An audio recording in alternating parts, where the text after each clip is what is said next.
Assalamualaikum warahmatullahi wabarakatuh. Kembali lagi bersama saya Nadira Khairunisa dengan NIM 21136016. Video sebelumnya saya sudah membahas mengenai materi dasar geografi tanah. Nah, di video kali ini saya akan membahas mengenai komposisi tanah. Untuk mempersingkat waktu, saya langsung membahas materi komposisi tanah. Baiklah, saya akan menjelaskan kembali apa itu tanah. Tanah adalah suatu benda alam yang terdapat di permukaan kulit bumi yang tersusun dari bahan-bahan mineral sebagai hasil pelapukan batuan dan bahan-bahan organik sebagai hasil pelapukan sisa-sisa tumbuhan dan hewan, yang merupakan medium atau tempat tumbuhnya tanaman dengan sifat-sifat tertentu yang terjadi akibat dari pengaruh komposisi atau faktor iklim, bahan induk, jasad hidup, dan bentuk wilayah dan lamanya waktu pembentukan menurut Yuli Prianto 2010. Dan saya akan menjelaskan sedikit apa itu komponen tanah. Komponen tanah merupakan komponen penyusun tanah di mana tanah berkembang dari bahan induk yang berasal dari batuan induk dan bahan organik yang berasal dari makhluk hidup di sekitarnya. Nah, selanjutnya saya akan menjelaskan sedikit materi tentang pembentukan dan perkembangan tanah. Pembentukan dapat disebut juga dengan pedogenesis, adalah mengubah bahan induk menjadi bahan tanah yang terjadi pengubahan dalam satu tempat. Sementara perkembangan juga dapat disebut dengan morfogenesis, merupakan peristiwa penyusunan bahan tanah menjadi tumbuh tanah dengan morfologi dan organisasi tertentu yang terjadi pengubahan alih tempat dengan hasil berupa horizonisasi. Dalam komposisi tanah terdapat bahan penyusun tanah yang tersusun atas 4 komponen. Yang pertama yaitu bahan padat mineral, yang kedua bahan padat organik, yang ketiga air, dan yang keempat yaitu udara. Yang pertama yaitu bahan padat mineral terdiri atas bibir batuan dan mineral primer, lapukan batuan dan mineral, serta mineral sekunder. Yang kedua yaitu bahan padat organik terdiri atas sisa dan rombakan jasad, terutama tumbuhan, zat humik, dan jasad hidup penghuni tanah, termasuk akar tumbuhan hidup menurut Darusman 2006. Yang ketiga yaitu air, mengandung berbagai zat terlarut sehingga disebut juga larutan tanah. Yang keempat yaitu udara, susunan gas yang terdapat dalam udara tanah ditentukan oleh hubungan antara tanah, air, dan tanaman.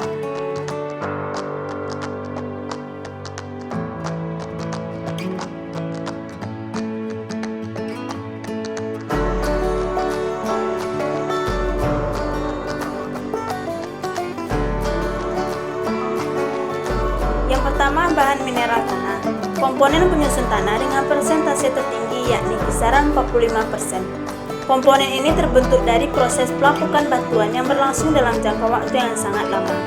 Secara umum, ada 3 jenis batuan yang dapat melapuk dan berubah menjadi tanah, yaitu batuan beku, batuan sedimen, dan batuan malihan.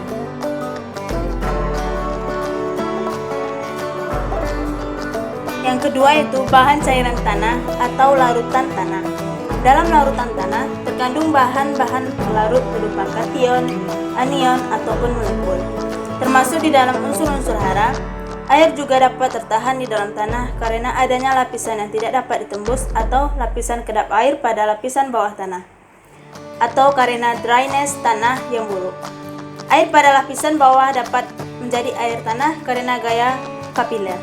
Kandungan air dapat disebut sebagai kadar air tanah. Tingginya kadar air dalam tanah dipengaruhi oleh tekstur, bahan organik, jenis vegetasi penutup tanah, dan tinggi muka air tanah. Selain ditahan oleh partikel tanah, larutan tanah juga mengisi ruang pori mikrotanah, yaitu ruang pori yang berada di dalam unit-unit struktur tanah.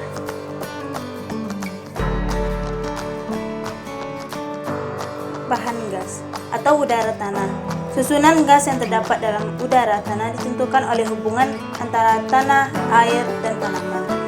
Gas utama penyusun udara tanah sama dengan gas-gas penyusun udara atmosfer yaitu karbon dioksida dan oksigen, dan gas-gas nitrogen. Namun, demikian dikarenakan adanya proses respirasi akar dan mikroba tanah, serta dekomposisi bahan organik. Kandungan karbon dioksida udara tanah lebih tinggi dari kandungan karbon dioksida atmosfer. Sebaliknya, kandungan oksigen tanah lebih rendah dari kandungan oksigen atmosfer. Adapun kandungan gas nitrogen pada keduanya relatif sama. Selain itu, udara tanah memiliki kandungan uap air lebih tinggi daripada di atmosfer atau kelembapan nisbi yang dapat mencapai 100%, dan bahan gas dalam tanah selain berasal dari difusi gas atmosfer juga berasal dari aktivitas akar maupun organisme tanah. Menurut Anwar 2014. Yang keempat yaitu tekstur tanah. Tekstur tanah adalah kasar dan halusnya tanah dari fraksi tanah halus 2 mm. Berdasarkan perbandingan banyaknya butir-butir pasir, debu, dan tanah liat menurut Harjowigono 2003. Pada beberapa tanah, kerikil batu, dan batuan induk dari lapisan-lapisan tanah ada juga yang mempengaruhi tekstur dan penggunaan tanah. Tekstur suatu tanah merupakan sifat yang hampir tidak berubah berlainan dengan struktur dan konsistensi. Karena sifatnya relatif tetap untuk jangka waktu tertentu, maka tekstur tanah sudah lama menjadi dasar klasifikasi tanah serta struktur yang turut menentukan tata air dalam tanah yang berupa kecepatan filtrasi, penetrasi, dan kemampuan pengikatan air tanah. Menurut Dharma Wijaya tahun 1990. Tekstur tanah dikatakan baik apabila komposisi antara pasir, debu, dan liatnya hampir seimbang. Tanah seperti ini disebut tanah lempung. Semakin halus butir-butir tanah atau semakin banyak butir liatnya, maka semakin kuat tanah tersebut memegang air dan unsur hara. Tanah yang kandungan liatnya terlalu tinggi akan sulit diolah, apalagi bila tanah tersebut basah, maka akan menjadi lengket. Tanah jenis ini akan sulit melewatkan air, sehingga bila tanahnya datar akan cenderung tergenang, dan pada tanah berlereng erosinya akan tinggi. Tanah dengan butir-butir yang terlalu kasar atau pasir tidak dapat menahan air dan unsur hara. Dampaknya tekstur profil tanah terkadang dapat memberi keuntungan tetap, tetapi kadang memberikan kerugian, tergantung pada tingkatan perkembangan tanah sampai batas-batas tertentu.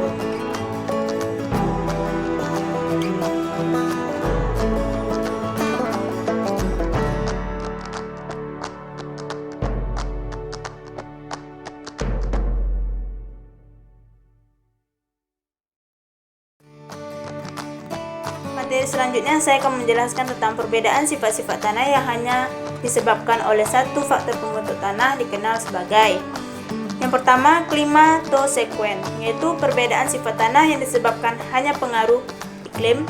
Yang kedua, biosekuen, yaitu perbedaan sifat tanah yang disebabkan hanya pengaruh organisme.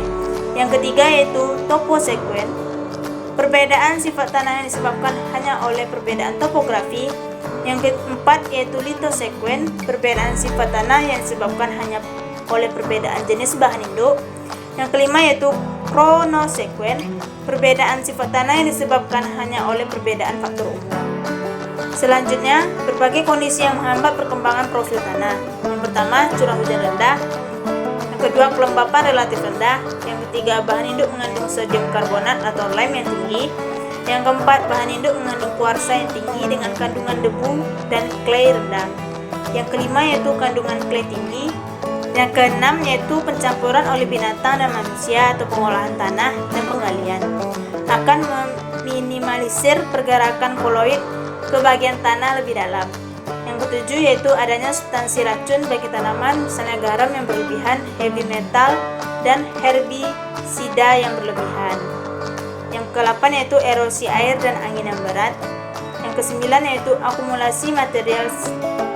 Nah, baiklah teman-teman sekalian, sekian penjelasan materi saya mengenai komposisi tanah. Semoga dapat bermanfaat bagi kita semua. Saya Nadira Kairunisa, pamit undur diri. Maaf bila ada salah kata. Wassalamualaikum warahmatullahi wabarakatuh.